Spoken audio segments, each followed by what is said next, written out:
Here's the main road across Manipur. It's typical Indian driving with potholes everywhere and complete chaos. It's not uncommon to see cows sleeping on the street.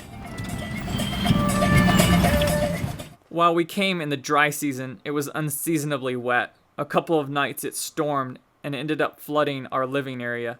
The wind was really strong, and even the Indians admitted to being afraid. We did our best to clear the water by hand. With no running water, the kids had to do dishes every day along with laundry. Toilets had to be flushed by pouring water down them. It was a great lesson about how a good chunk of the world lives day to day. We did a lot of brickwork, and that scaffolding was quite sketchy. It nearly collapsed twice. We mixed the mortar for the bricks by hand. It's incredibly heavy, hot work, but my students did admirably well, despite no previous experience at hard work. First, Indian workers applied a rough plaster over the brick. Next, we primed it, then applied a fine plaster. When the plaster was dry, we would sand it, apply another primer, and finally paint over all of that. It was a long process, but the finished product looks really nice. The kids love to sing from a very young age. They have beautiful, strong voices that will boom out as if they had a microphone. They really don't need microphones.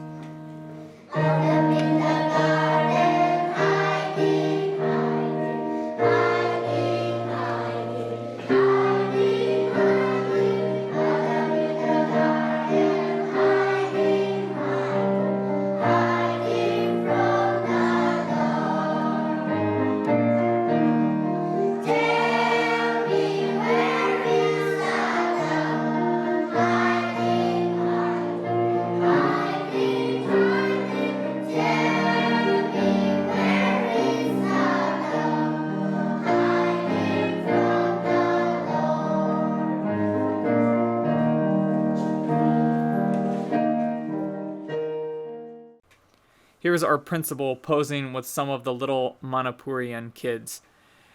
They are so cute.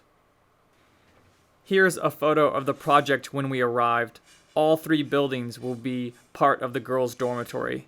They currently have 800 students enrolled.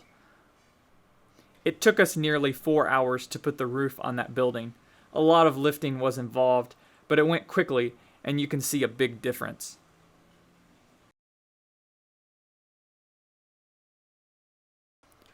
Our one injury happened when a piece of metal roofing was dropped on one of the teacher's legs. It caused a 3-inch cut that went pretty deep. Could have used stitches, but we didn't bother going to the hospital, which was 45 minutes away. It was really nice to see some of our quiet, shy kids come out of their shells and have a good time. Everyone had a chance to get out of their comfort zone, and that was valuable life experience. Our students led out in classes and games for the local kids for about 45 minutes a day. Everyone really enjoyed it.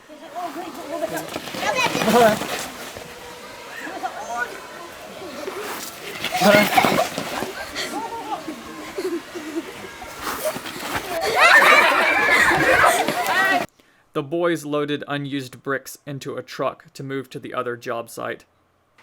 There was a lot of fun and camaraderie, and they enjoyed riding in the back of the truck.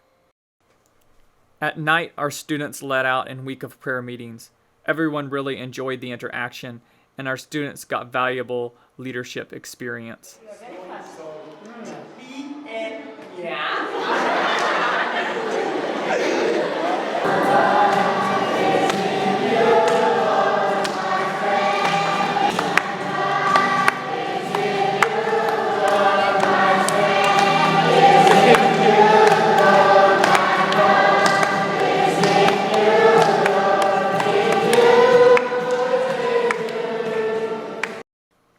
When it came time to leave, the deep connections became apparent.